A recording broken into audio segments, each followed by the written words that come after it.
Platão inaugura a teoria de fractais, mostrando como a ordem individual se reflete na ordem social. Essa é a visão libertária, sua fonte de informações descentralizadas e distribuídas. Para Platão, cada indivíduo tem o ímpeto de buscar sua felicidade enquanto pessoa. E para isso, ele lista uma série de premissas que, se seguidas, levam o indivíduo a situações de maior ou menor felicidade. Felicidade é um termo meio batido hoje, ao que poderíamos traduzir como uma situação de maior satisfação, tanto material quanto emocional e espiritual. No entanto, ao constituirmos uma sociedade, precisamos fazer uma organização com o mesmo fim, almejando assim a elevação material, emocional e espiritual de todos que ali vivem. Platão era um cara realista e apresentava o que ele considerava como ideal para uma organização social. Mas ele também analisava como os processos que ocorriam no nível individual refletiam no que ocorria no nível social. E é dessa fonte que bebe a psicologia contemporânea, quando afirma que podemos agir apenas em nós mesmos, mas que essa ação acaba mudando toda a sociedade. Para Platão, a melhor organização social seria uma politeia, ou seja, uma república com governos locais administrados por aristocratas, onde impera um rei filósofo. Trazendo para uma linguagem atual, essa organização social seria equivalente a cidades independentes administradas por pessoas extremamente capacitadas, e essas pessoas se uniriam voluntariamente a um poder central que, por sua vez, é regido por um sábio, um líder nato que busca valores elevados e conduz essa sociedade a níveis cada vez mais altos, tanto materiais quanto morais e espirituais. Jesus Huerta de Soto explica que exatamente assim que se organiza uma empresa de sucesso. Um líder visionário se dedica a um projeto que, na medida que dá certo, agrega gente capacitada que faz crescer ainda mais a empresa. Essa empresa passa a funcionar de maneira descentralizada, seja no modelo de franquias, departamentista ou de unidades autônomas, levando todos a uma situação de engrandecimento pessoal, financeiro e espiritual. Portanto, toda empresa de sucesso necessita ter um responsável, um CEO, um presidente que é ajudado por uma equipe de assessores, gerentes ou especialistas engajados naquele projeto e que administram a companhia de maneira praticamente independente. Por outro lado, pela perversão de valores individuais, a sociedade decai para uma timocracia, depois para uma oligarquia, uma democracia e, por último, uma tirania. Bem, já que vivemos numa democracia, o penúltimo estágio para a ruína completa da sociedade, vejamos o que Platão fala sobre ela. No livro 8 da República, Platão cita: chamando nobre educação à insolência,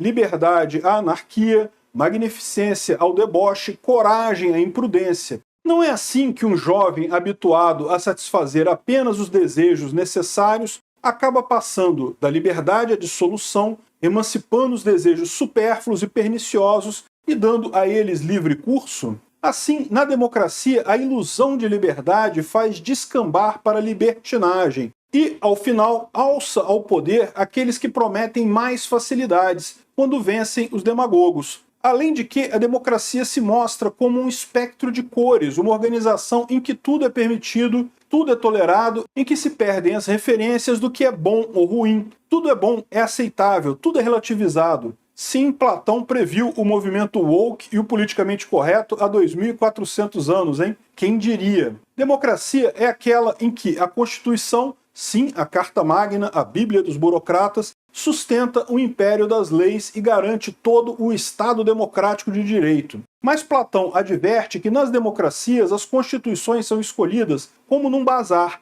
em que você entra e escolhe a sua. Puro deboche de quem conhece bem esse tipo de sistema pervertido e sabe bem qual tipo de papel é utilizado para escrevê-la. Platão foi testemunha ocular da condenação democrática de Sócrates, talvez a mente mais brilhante da humanidade, à morte. Sócrates foi condenado pela maioria da Assembleia ao ser acusado de perverter os jovens de sua época, o que não deixa de ser, de certa forma, guardadas as devidas proporções, o que dizem do que fazemos aqui no Visão Libertária nos dias atuais. Na demagogia, a versão final da democracia, vencem aqueles que têm melhor oratória e que prometem mais benesses aos cidadãos. Vencem aqueles que não têm pudor, e nem limites para a gastança e para a mentira, que fazem o uso desenfreado do dinheiro a fim de satisfazer necessidades cada vez mais animalescas das pessoas. E a mentalidade demagógica se estende entre as pessoas comuns dessa sociedade, fazendo com que pais não repreendam seus filhos e professores não testem seus alunos. Platão também previu que o tratamento aos animais seria similar ao dispensado por seres humanos. Olha que coisa!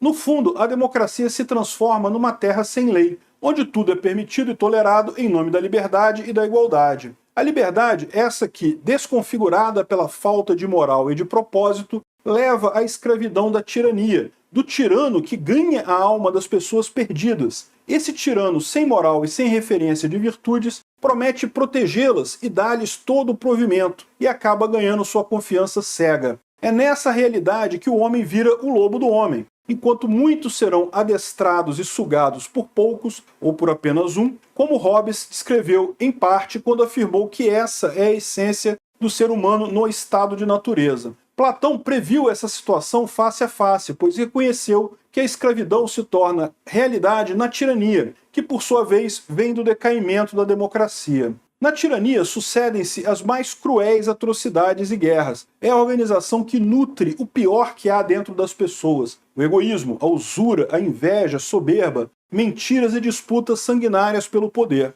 É ali que se disputa poder pelo poder, controle pelo controle, como bem observou George Orwell. É aqui que o tirano tem os incentivos para eliminar os melhores, ficando apenas com os piores, os medíocres, os viciados, enfim, o lumpenproletariado. Governando por sobre cadáveres, o tirano se compraz da violência e se orgulha de suas vítimas. Não se busca mais a verdade, apenas o poder. Tudo está invertido nesse sistema anti-humano. É interessante como Platão associa um tirano aos bêbados, apaixonados e loucos. Bêbado por se entregar aos prazeres do corpo sem nenhum freio, apaixonado por abandonar a prudência e perder-se em acessos de fúria e descontrole, louco por apartar-se da realidade, da lógica e da natureza humana, transformando-se num monstro, restando-lhes apenas a forma humana. Portanto, tiranos não fazem ideia do que seja liberdade, amizade e fé, já que são escravos de si próprios, desconfiados de tudo e de todos, dentro de um jogo por poder.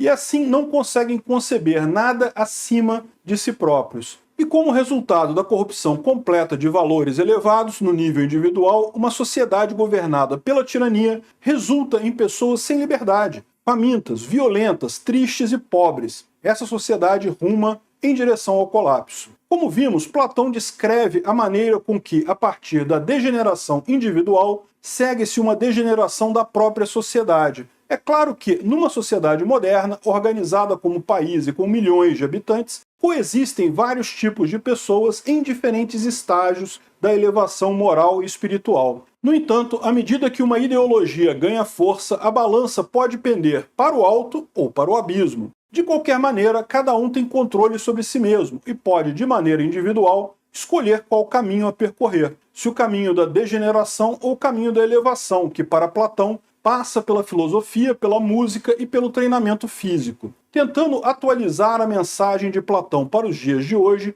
poderíamos tratar o seguinte caminho para a elevação. Primeiro, dedicar-se a aperfeiçoar-se em atividades produtivas, como trabalho, estudos, leitura, religião, etc. Segundo, buscar a beleza e cercar-se de coisas belas, obras de arte, paisagens, construções, poesia, dança, música e etc. Terceiro, cuidar do corpo, do qual a mente faz parte. Cuidar da alimentação e do sono, eliminar vícios, fazer exercícios físicos regulares, passando a testar os limites físicos na juventude e a salvaguardar sua saúde em idades mais avançadas. É incrível como que, para Platão, a ruína da democracia em uma tirania não é uma obra do acaso ou da circunstância específica, mas o resultado de um processo indelével. É como uma equação que retorna sempre ao resultado determinístico ou do sistema solar que sempre cumpre seus ciclos. E é pelo exercício desse tipo de lógica que Platão exigia a seus alunos conhecimentos em matemática.